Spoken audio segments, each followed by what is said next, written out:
What's up, everyone? This is Erin Diamond. And I'm Jordan Duggar, and welcome to the Fitness Business Podcast, formerly known as Flow State of Mind. The big question is this: how are online fitness coaches able to build a multiple six or even a seven-figure business like ours, all while getting clients incredible results, escaping the 9-to-5, and remaining massively profitable?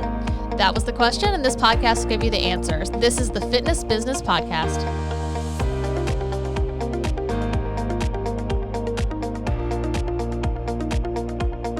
What is up, brother?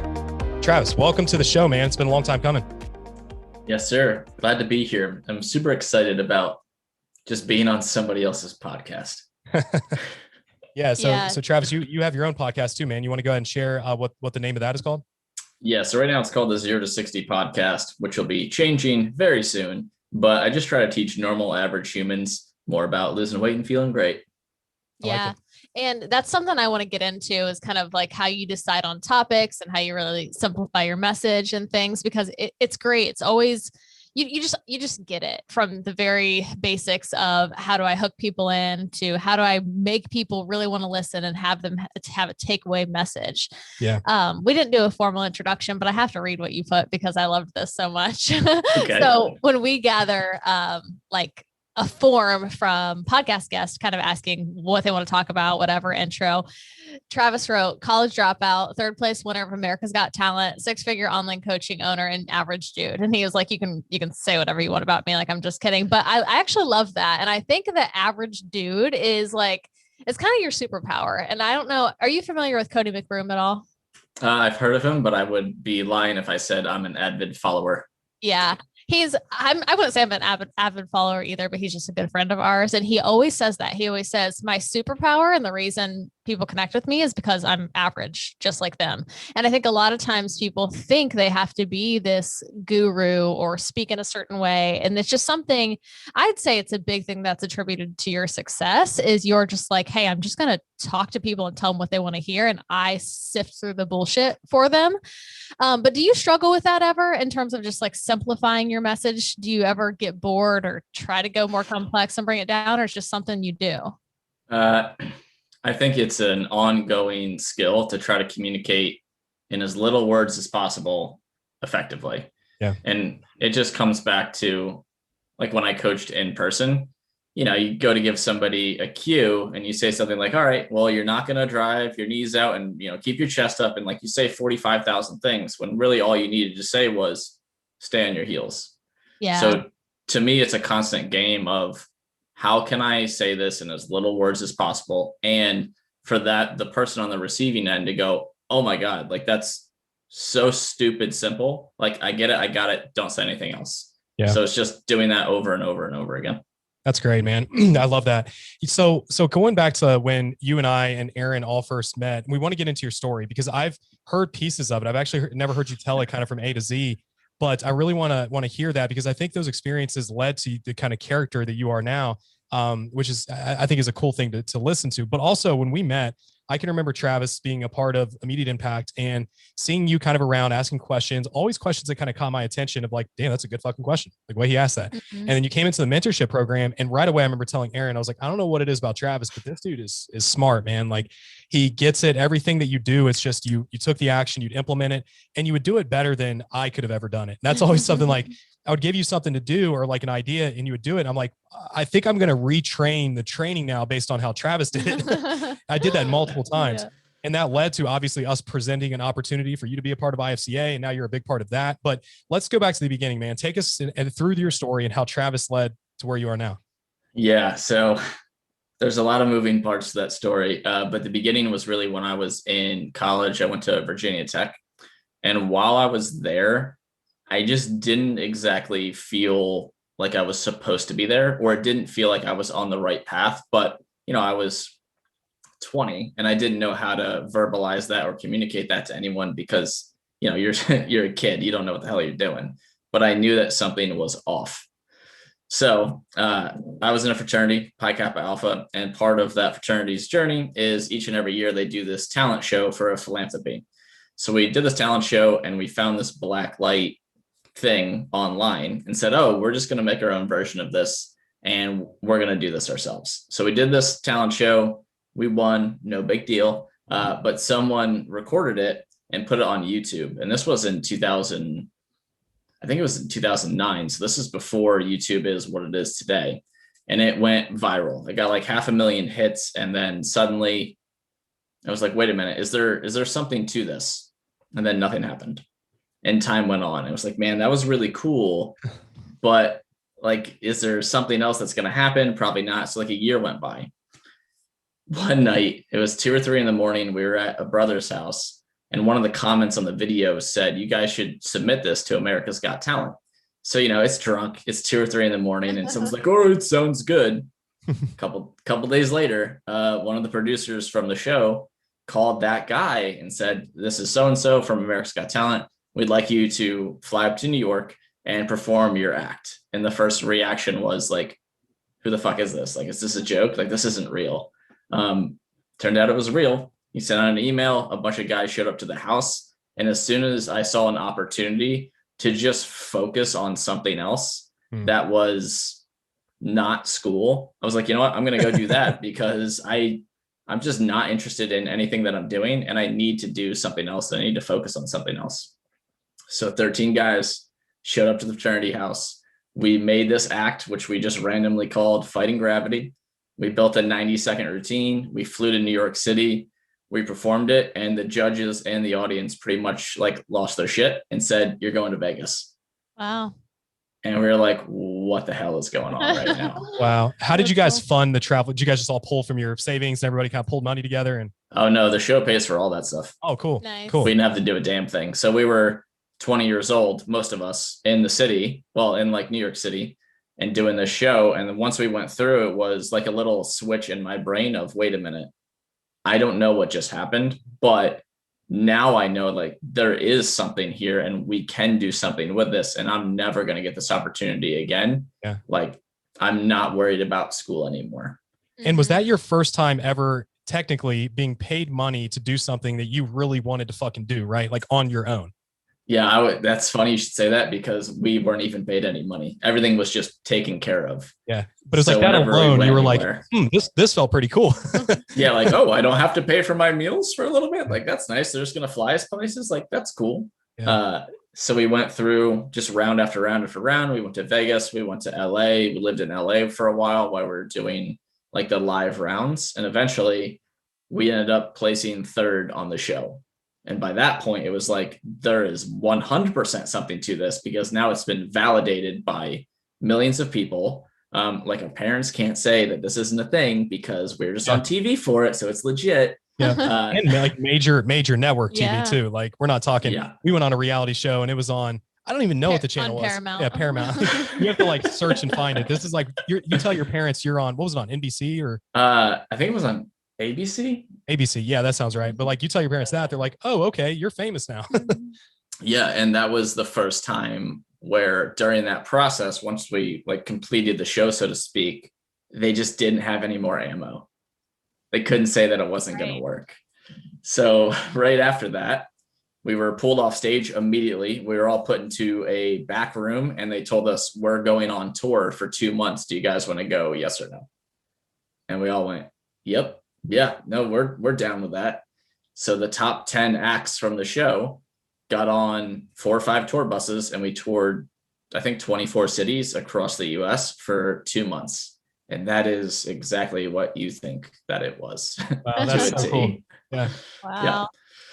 After that. Yeah, I was going to say, man, that is so cool though. Like, and you guys, I want you to also listen to how Travis tells this story because he's very good at storytelling. That's one of the reasons you're such a great marketer, which we're going to get into and talk about how you built a business basically with 600 Instagram followers and starting from scratch essentially. And now you have this thriving online business. And it's not because I'm telling you right now, it's not because Travis has a viral booty or anything like that. It's because he uses his words effectively and he knows how to connect, but we'll get into that, man. So tell us what happened after that. I really thought I had a viral booty until you said that, but that's fair. So right after that, we were automatically contracted to an agency and a manager. So our manager, his name is Mike, still work with him till today. He called up and said, hey, I have a show for you guys. And we're like, who the hell are you? We don't even know you, but sure, sounds great. And we started doing corporate gigs. And we've been doing that for like the past 10 years. And that's taken us places all over the US, Canada, Mexico, like London, we went to Moscow, we went to Vienna, we've been to China a couple times. Wow. And throughout that journey, that's when it really turned into like, all right, you're basically still a kid. You're 23, 24. You cannot be a kid anymore. You have to be an adult because you don't have a choice. Like, people are trusting you with like part of their career, part of their journey, trusting us with money to do these things and these shows. And like, we have to deliver. Mhm. So through that process, like, all of us matured very, very, very, very quickly without us even realizing it, until we look back later in our lives and went, that was pretty fucking crazy. Like, I can't believe how far we just came in a relatively short amount of time. And the amount of people experience you get through that. You're talking managing 11 personalities and egos and ambitions and drivers. Like, man, you've got to learn quickly how to deal with people, right? Yeah, we literally built a democracy within our own business to try to figure out the best way for us to communicate with each other, because we didn't know how to do that. No one prepared us how to do it. School didn't teach us how to do it. The only frameworks that we had were the ones that were built in from like fraternity rituals and culture, like the same shit we do, really, from like how to run meetings. It's like, okay, so that's how we're going to run our business meetings. Like, we run the fraternity meetings, which, disaster, but it worked for what we did. Yeah. Dude, so cool, man. Well, take us through that, Travis. So then you, when did you end up like walking away from that? And I understand that's when you got into the fitness business, right? Or fitness industry. Yeah. So during all of that, like, decade of corporate events, we were asked to start to produce our own show that would be off Broadway in New York City. Wow. So myself and another member moved to Jersey City, right outside of New York. And we started working with 4 producers specifically on building a show that would exist in New York City, no different than Blue Man Group. Unfortunately, that didn't work out very well. Whole thing exploded and never happened, but we tried our best. But during that time, that's when I found CrossFit. And that's when I started to become a coach, because I needed another outlet, because we didn't know what was going to happen to that production. We're like, this might not work. So maybe all of us should have like a little bit of a backup plan. So one of my friends invited me to shadow her at the gym just to hang out a little bit. And as I did that, I went like, oh, I'm actually really into everything that you're doing. I didn't realize that I was into coaching until she kind of brought me in and showed me the way a little bit. And then everything after that was, me coming on board as a coach, me taking over a head coach position, a manager position, and just slowly building myself up within that community to be like just a prominent force and someone that could help other people within that space. Yeah. We just got done recording a podcast all around beliefs. And we always talk about within IFCA how it's skills, character traits, and beliefs. And you just kind of came in with all of these character traits. And that was going to be one of my questions that I asked, was around like, what attributed to that? And it very much sounds like it was this experience that was like, just speed everything the fuck up with getting to know people, having to dive right in, having all of this business experience. So I like those listening, the story is really just an important piece here, because a lot of times we compare our journey to someone like Travis and it's like, well, what's he doing differently? He's developed himself so far. So that's really the big difference. So kind of bridging the gap with that story, which is really fascinating and probably something no one can relate to, but it's a really dope story. Sure. How did you then go from CrossFit coach in person to saying, man, I kind of want to do this online? What did that look like? Yeah, so I dabbled in that a little bit about a year before the pandemic, when a friend of mine asked me to write them some workouts. And I was like, well, I do this all the time for other people, so I guess I can do it for you, and I'll just make an Excel sheet or something and we'll chat occasionally. So, excuse me, I started sending them workouts. And through that, I was like, wait a minute, I could probably charge you for this. So I started charging them a whopping $99 a month for my expert workouts. But that's kind of where that ended. There you go.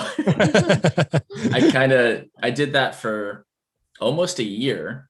And then the pandemic really hit. And then I moved, and me and Carly, my fiance, were living at the beach. That's when I was introduced to you guys through like a series of grapevines, and went, wait a minute, is this something that I can actually do? Like I had a feeling it existed, but I didn't know a single person that was a successful online coach that didn't also train people in person. And it was like just some side gig that they claimed to be successful.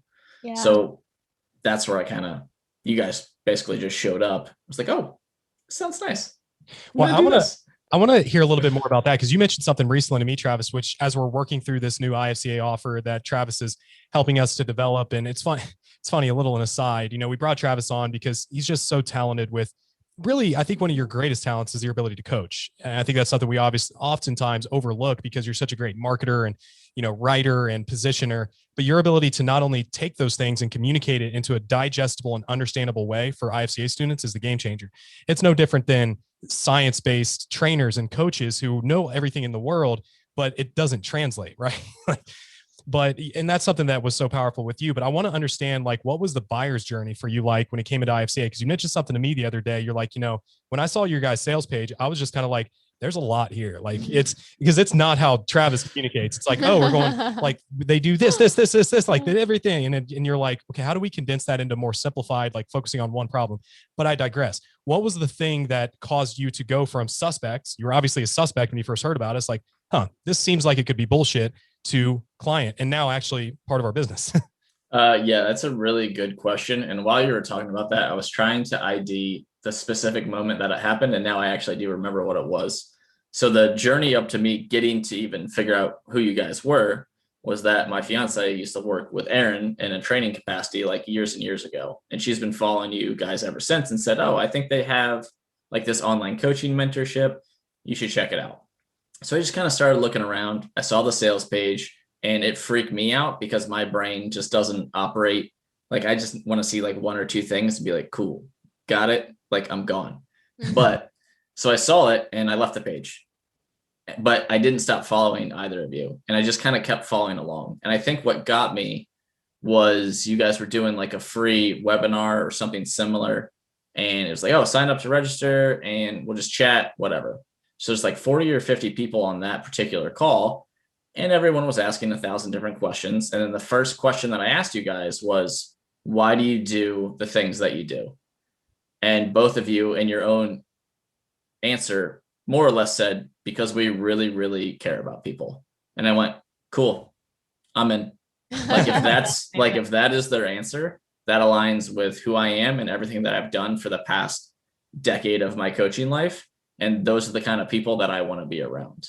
I think maybe the next day or two, I ended up talking to Hayden, and then I started an immediate impact. And the rest is kind of ridiculous. That's cool. And I mean, it goes right in line with everything we teach, which is super validating. So thank you. No problem. To see how we took Travis from a complete suspect to then having to get in front of him and then he bought into like the values, the people. That's what we say in terms of people by coaches, not necessarily coaching. Mm-hmm. There wasn't one thing that stood on the sales page. He was like, oh, you can get me here to this result. He said, I have a problem. I need a solution. I need someone I trust. Okay, I trust you guys. Okay, let's go. That's just how it usually works. Yeah. We need to run more community like webinar calls too. I think that's a lesson from that. But no, man, that's powerful. And man, so many directions that we could go with this. But Aaron, I know that you had a couple questions that you wanted to ask around kind of simplifying messaging with being, we'll kind of dive in there because that really is Travis's superpower. And one that I was looking at recently, one podcast you did, is the most popular fad diets and why they suck. And I think like that, why they suck, and then really touching on them and going deeper in them is what can really get people to identify and say, ooh, man, I do that.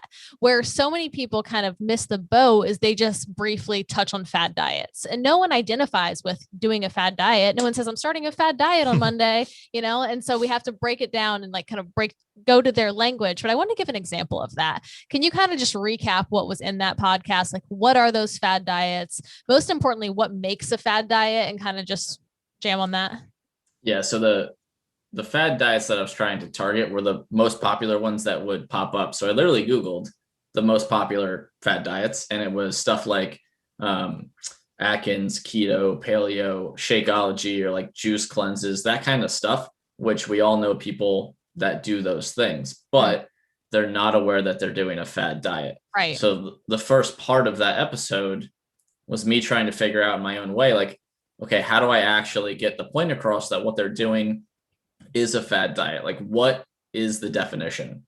So what I arrived at was something along the lines of some sort of diet or solution that sounds that you just like whatever that promise is, it sounds so damn good. And you really, really, really, really want it to be true. But in the back of your mind, there's two things that are like a little bit skeptical. One is you're just like, I don't know about that. And the other one is you don't know a single person that has successfully done that. Yeah. But you do it anyway because you think you'll be the exception.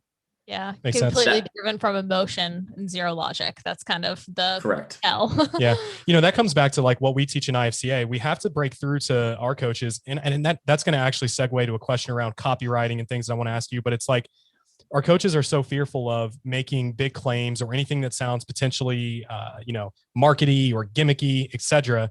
And the thing to really remember is like these other opportunities are there for people that are making these sort of claims and like making things seem easy and like too good to be true.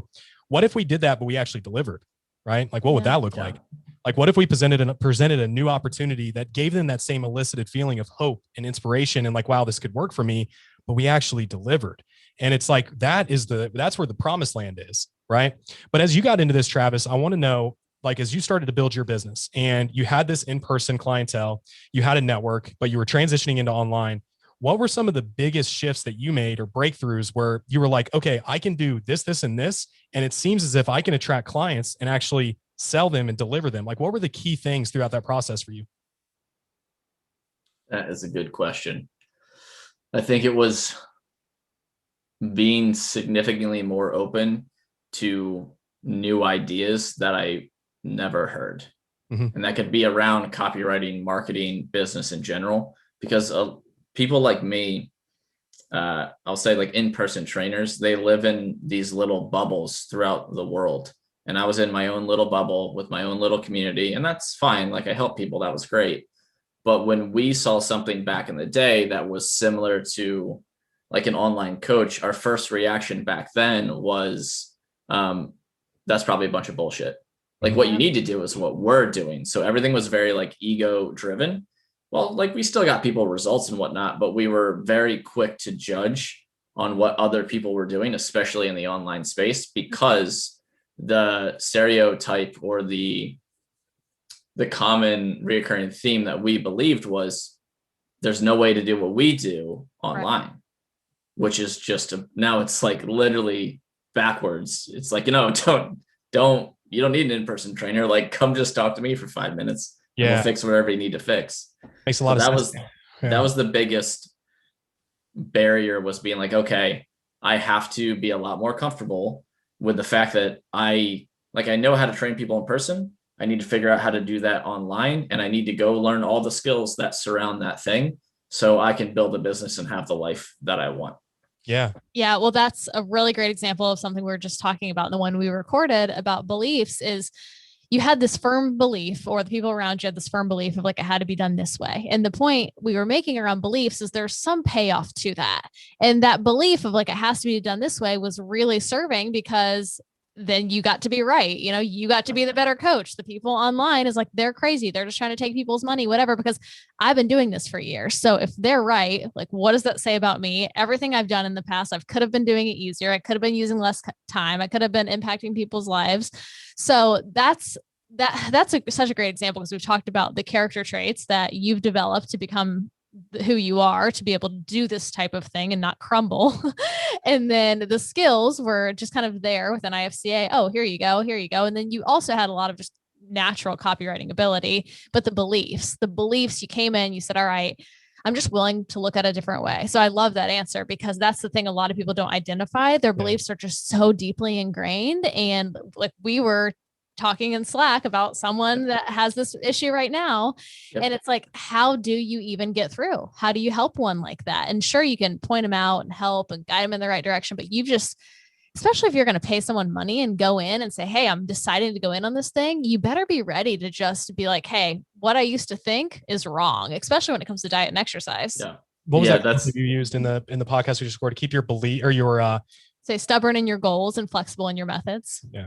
Yeah, I really like that. And something you said just reminded me of a question that I ask myself a lot, or when someone comes to me with an idea that I'm skeptical of, or even that I agree with, the reoccurring question in my brain to like keep my own humility intact is, what if I'm wrong? Yeah. Like, what does that mean? Because I'm wrong all the time about shit. So if I'm wrong, okay, what does that say about the other person and what they're trying to tell me? Like, okay, let me try to work through that and figure out not who's right or wrong, but what information I need to just make whatever decision I need to make. And Like that. that's like a Like that a lot. constant reoccurring question on like a daily basis. There was something really relative to that. And like, and we use this in the podcast we just recorded. It's if you hold on to a belief and you ask yourself the question, what would it look like if I believed the complete opposite of this? Like, how would that pain out? Like, what would that play out like? Versus, and then ask yourself the question, like, what is my path going to play out as if I hold on to this current belief? Is that going to take me towards my goal or not? Like, I know what my goal is, but what if you took a 180? What if I believe the thing that the coach was telling me that is true? How would that play out? It's an interesting hypothetical because you're often going to be like, shit, like, damn it, this is probably wrong. Yeah. Yeah. And that directly applies to, anything that I do with my online clients too. It's okay. You come to me with this belief that it's all about working out. It's like, what about these 45 other things that we need to talk about? Yeah. And I think to get people through that belief, one of the main things that I do besides, stuff like the belief breaking formula is I send them very specific books around whatever issue that they're having, because I feel like in my own journey, like I try to read not as much as I can, but a lot. And I attribute a mass amount of what I've learned as a person to books, 100%. Yeah, I totally agree. Because oftentimes with books, it allows you to form your own opinion through the information in the book. It's a little different than me sitting here and saying, Travis, you need to raise your prices because otherwise X, Y, and Z. But if you read it in a book, it almost gives you more ownership of the decision, right? It's like, oh, I kind of came up with this and I'm now have buy-in. Would you agree? It's also, absolutely. And it's not someone telling you something in a book. You're literally inside another person's mind, which does not happen when you're having a conversation. Yeah. So you can sit there and when you're reading that, you can be like, okay, they thought a lot about what they're writing. Maybe there is something to this. And that just, to me, has always connected very deeply. Well, also stories. It's breaking belief through stories, which is so much more powerful than saying you need to believe this because X, Y, and Z, which kind of segues because Travis, that's something that you really took a lot of ownership in building your business. Like, you leverage the ability to turn words into clients. Like, how do I use my words to attract, convert, and also to improve my coaching abilities too? What was like the turning point for you when, and before IFCA, were you kind of producing content in the kind of standard way that most online trainers are, right? It's like, hey, here's my workout split for today. And like my top 3 tips for like losing fat and like, blah, blah, blah. But, and like, where was the shift when you're like, oh, if I just write this way, things start to work. I wasn't producing content at all. Okay. So like occasionally would post me doing some handstand push-ups on the gram or like random cool shit that I liked in gymnastics, but that was about it. I wasn't really trying to get the point across. The only thing that I did maybe in like 2019 was I went down this rabbit hole of like, I've coached CrossFit people in person. Like, not that it's boring. It's not, but it's not a challenge anymore. What's the next challenge? And it was coaching other coaches in person. Mm-hmm. So a lot of my content, or I don't want to say copywriting because that's not what it was about how to coach other coaches and like things that you could do in class to get your clients better results, things like that. But I wasn't even introduced to copywriting officially or formally until I went through Immediate Impact, until I was in IFCA. I was like, oh, that's what this thing is. This is a whole framework. That just immediately like makes sense to you. You're like, yeah, that's because you knew people too, right? Like you came into it with the context of understanding interpersonal communication. You're like, oh, if I just use my words the same way that I would try to convey something to one of my partners on America's Got Dance, if I'm trying to get a point across. America's Got Dance. I always say that, America's Got Talent. Smooth. We'll bleep that out. Yep. Yeah, America's Got Talent. But it's like, okay, I know how to sell them into doing things, or I know how to sell people in front of me. Oh, I just need to use this same sort of mechanism in a templated way online. And like, dude, it was really funny how quickly things just clicked for you. I'm like, man, Travis, like, is a fucking copywriter. Like, and he just learned this shit. I've been doing this for almost 2 years. He's better than me. Yeah. I mean, I appreciate that, of course. And I think the biggest shift for me was I can just talk online like I talk to my normal clients or friends in person. And that's way more effective than trying to type out the things that I'm actually thinking. So now my copywriting process, I will literally sit here at my laptop and I'll look away and I'll just start talking. And that's like what I type. Like just like someone else, like I think it was Joey on the podcast last week said he puts a picture of somebody up, right? Yeah. I didn't realize that I was kind of doing that just without the picture. Yeah. I probably look like a crazy person. Well, hey, at least no one's in your office. No, I relate to that too. It's harder when you're getting the ball rolling initially and we're doing those ideal client exercises and before you get some clients and some traction. But when you're in those conversations every day, it's just like, oh, I'll just go from having this conversation to making these fictitious Jack and Jill characters that are actually my two clients and just creating a story about them. And I loved the Jack and Jill story because that brings it down to the most basic level. Like, tell it like you would tell it to a 6-year-old. And if you can't explain it like you would explain it to a 6-year-old, you probably don't even really understand it. Yeah. That actually brings a question up. I'm glad you mentioned that because I would have forgot. We were on a call yesterday and I was watching Travis he's breaking down case study. Like basically this is a strategy we use to help our students get clients and also to teach them how to position their offer in a better way. You know, it's a really valuable exercise. And Travis was giving feedback on these sales letters. And something that I thought was just so valuable is there would be an example like the fad diet example, right? Like, oh, are you sick of crash dieting and blah, blah, blah. And then you would stop and you'd say, listen, do you think that your client understands that they are crash dieting? Yes or no, right? And there were other examples too, where they would use more complex terms that the client that they're actually trying to speak to is not aware of. So you'd say, how would your client say this? And they would repeat it. And you're like, yeah, write that. Yeah. So can you go into that process and how, like, was that kind of natural for you or did you have to kind of audit yourself too, not to get too complicated? I think when I first started copywriting, after like going through some trainings on it, I did have to audit myself because it's more fun to use the jargon. Like maybe it's a little bit self-serving or a little bit egotistical, or like you want somebody like one of your buddies to know, like, hey, like I actually know what I'm doing. That's what it comes down to. Yeah. But what it really is, it just doesn't translate to connection. Like then you're just lost in like the red ocean again, right? You have no idea how to communicate. So it was a process of, okay, this is how I would say this to another coach. All right, how do I take that and pretend like someone's standing in front of me and I'm trying to teach somebody how to squat? Okay, just take this concept and just have a conversation like this person is 10. Not because they can't understand the more complex version of it, but because it's absolutely not necessary for them to get any sort of result. Yeah. And it's speaking through the lens of the conversation that's already taking place rather than trying to project some conversation that you think that they're having, right? Yeah. I think,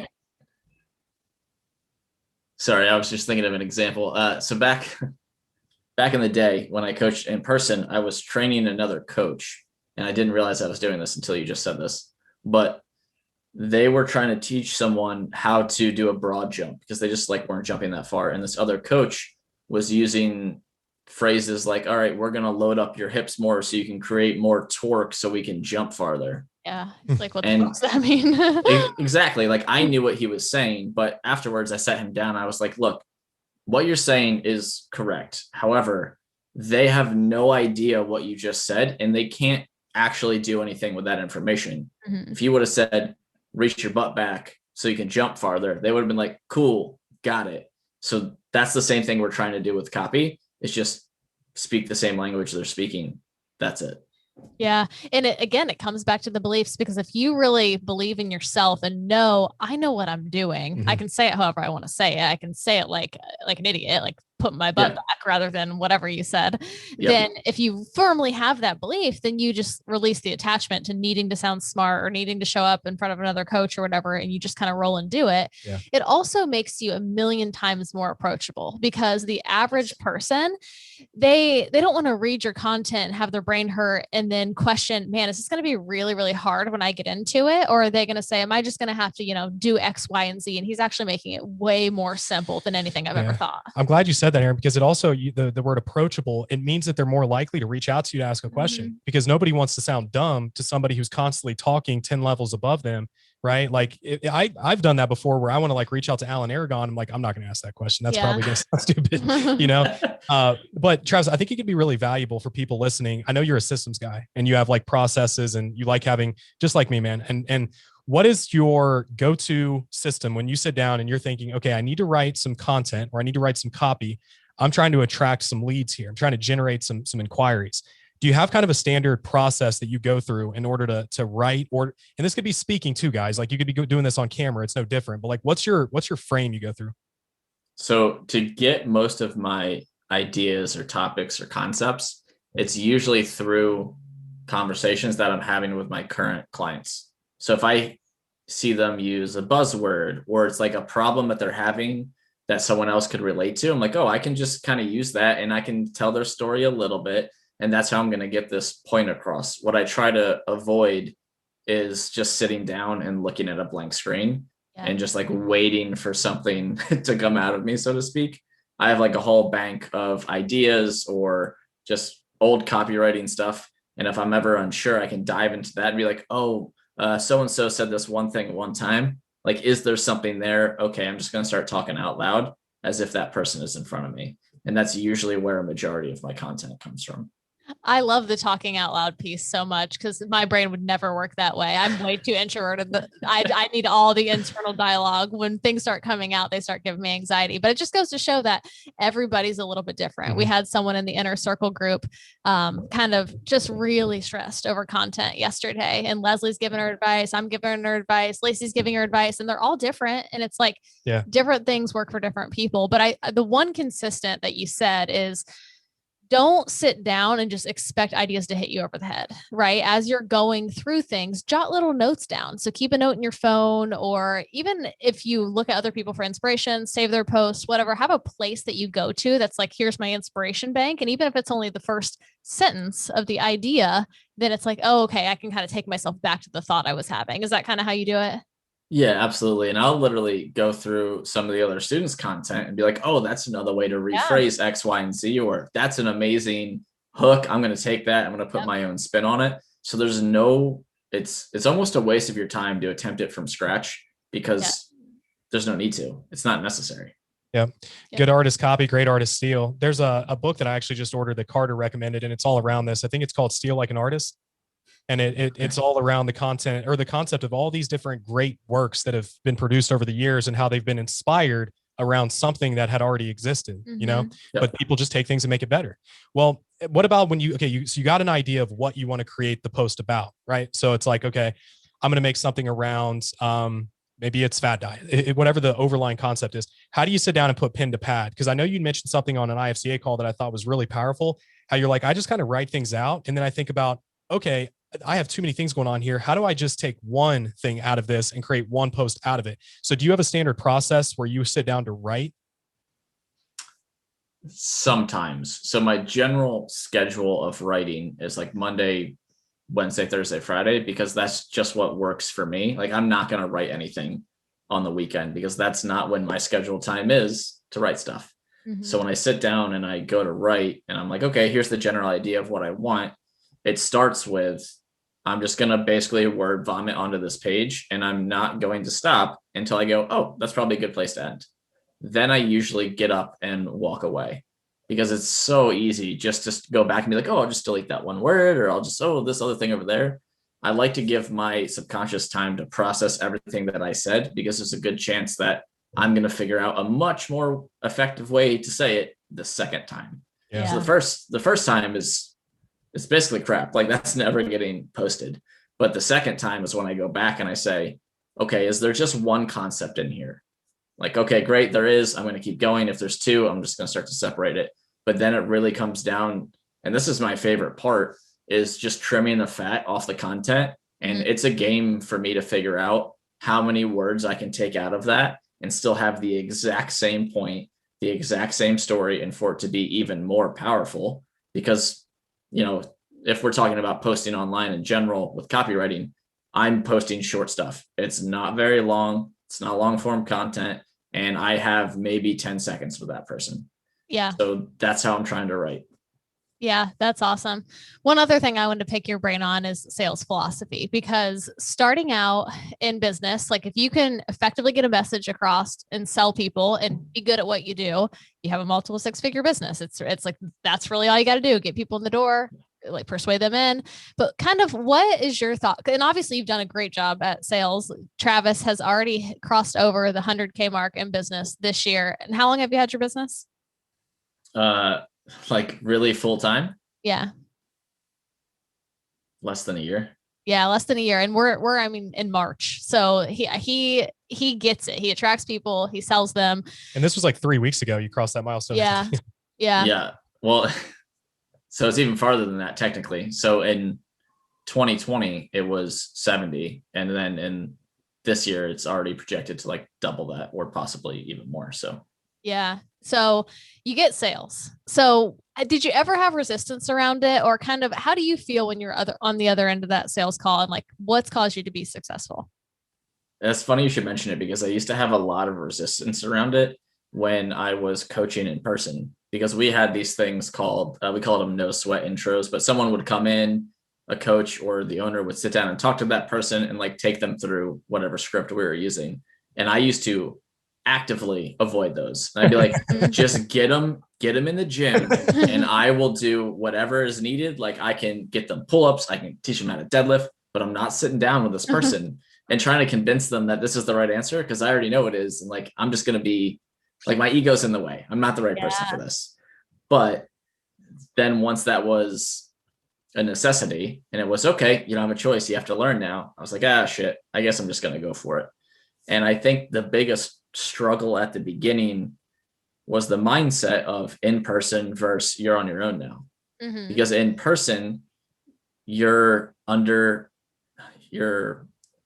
definitely underpaid and you're undervalued, actually. Like you should be getting paid as much as a doctor, but you don't really know that until you make the transition and you're by yourself. Because you can't go, I'll charge them $100, then I'll get 100 clients. And then you start doing the math and you go, I'm going to lose my mind. Like that's never going to work. Yeah. So as I started to up my own prices and talk to people about that, the first couple calls were nerve-wracking. But as soon as someone always accepted or validated that higher price, it was like, I guess I am worth that. And I feel like everyone does have to go through that. I don't think there's a shortcut around it, nor should there be. Yeah. Because you have to hear somebody else say you're worth it, because we don't have that conversation in our head. So once that happened and it started kind of popping off, so to speak, later on, when it was no longer an absolute necessity, that kind of went away. And it was, all right, I'm going to get on the call. I'm going to have a conversation with this person. And my job as a coach is to help people. So I'm going to see if I can help this person. If I can, they'll probably sign up. If I can't, they'll probably sign up later. Like whatever, I'm moving on. Let's just see if I can help them. And that was the whole transition of like my sales process. I love that. And I love that you did like it was in 3 steps, because that middle step is often neglected. And I think people get really stuck there because you'll have people validate you. You'll have people say, oh my God, I thought this was going to be more expensive. We hear that all the time. Then you'll have people who say, I could never afford that. I could never imagine paying that much for that. And neither really holds more weight than the other. Like, yes, you need your first couple of wins and you need to say, you know what, there's something to this.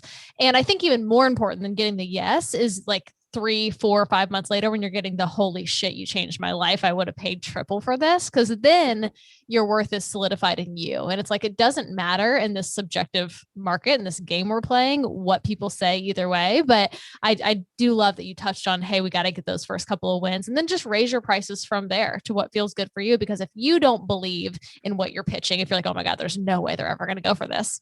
They're not. No surprise. Yeah. No. And I think that it's funny because I've had so many different outcomes of sales calls, between people saying, oh, like that's spot on, sounds great, to people saying it's expensive and I really want to do it. I can't afford it right now, but how about in 2 months? I've had people say, I'll never pay that for coaching because I've only ever spent $100. And then it goes into, okay, so just to be clear, you've never actually spent money on your health before. And then they have to go, no, I guess I haven't. And then you go, cool, we're gonna explore that a little bit. And if you're not ready, it's fine. But just know there's gonna be a point where you do have to spend a little bit more on your health, no different than the PS5 that you just bought. So it's a process. Yep. Cool. Yeah, man. Anything else you want to cover? No, this is awesome. Yeah. So much value. Travis, we just appreciate, everything you do for our community, people in our ecosystem, and couldn't be happier that I twisted your arm. Like, you gave that analogy on the call. Like, come on, man. Like, that was my favorite, by the way. What, the car one? Yeah. Yeah, no, I was thinking about it the other day again. I was like, that's very accurate, actually. Yep. Yeah. Well, we have some big plans, man. And hopefully we have Travis as a part of this family, for a long time, as long as you'll continue to trust us, man. And we can continue to support you, not only in your business, but like the big thing that we're trying to all create together is changing a lot of lives. And how do we create, recurring impact and almost, compounding impact amongst other coaches, and putting good coaches out into the world, giving them the tools that they need to go along the same path that you went on, because it's so much fun to watch somebody go through that transformative process in a fitness journey, as well in a personal growth and business journey too. It's a treat to do what we get to do. Absolutely. Yeah, no, I really appreciate everything that you guys have done for me, and like all the support that you've given me, because looking back a year ago in my life, and it's funny, I actually just wrote a post about this. A year ago, I was making $400 or $500 a month in my online business, sitting at a beach going, what the fuck am I going to do? Like COVID, like what, I don't even know where this is going to go. And a year from now, or a year from then is now. And it's like, it's more than a 180. It's like a more aggressive version of a 180. Like several 360s. It's like several 360s back to back to back. But it's nice. It feels like you guys were able to kind of stand over me and say, hey, this glass ceiling, like, we're just going to put that on somebody else's house. And then you can just grow as tall as you want, and you can go do whatever you want. Like, here's how you do that. And we're going to help you. And it's just been an incredible experience. So I appreciate you both. Yeah. Well, thanks for trusting us, because I feel like we can say that in so many different ways to so many different people, and it takes the right person to be like, okay, I'll just remove it. Sure. I'll just grow. Yeah. Well, dude, we appreciate it, man. Actually, why don't you go ahead and let everybody know where they can find you at in terms of your podcast? Also, like, if anyone wants to reach out to you, Travis, like, where can people do that at? Yep. So you can reach out to me on the good old Instagrams, Trav Dalrymple, or you can listen to my podcast. It's called the 0 to 60 podcast, soon to be named Whiskey, Weight Loss, and Video Games with Travis Dalrymple, FYI. Those two places, come hang out with me. I'll be around. Cool. We'll link those in the show notes, guys. And appreciate you, man. We'll talk soon. Cool. Sounds good. Thank you so much for listening. And if you found this episode valuable, here are 4 ways we can help you start or grow your business for free. So first, follow Impact Fitness Coaching Academy on Instagram, where we share daily tips, strategies, and tactics to help you sign more clients and grow your business. Secondly, if you'd like to receive our free content planner for online coaches, hundreds of prompts, templates, and systems to track more leads and close those leads, just go to impactfitnesscoachingacademy.com/content calendar. And third, if you would like to learn exactly how we would rebuild our 7-figure online coaching company from the ground up, including every single step, go to www.impactfitnesscoachingacademy.com/audiobook to download our free audiobook 100% for free. Lastly, if you would, please leave us a 5-star rating and a review in iTunes. It takes less than 2 minutes, and this will really help us gain access to more influential people and business leaders and fitness experts to bring that lesson and those lessons and education back to the show. Thank you guys again, and we'll see you on the next episode.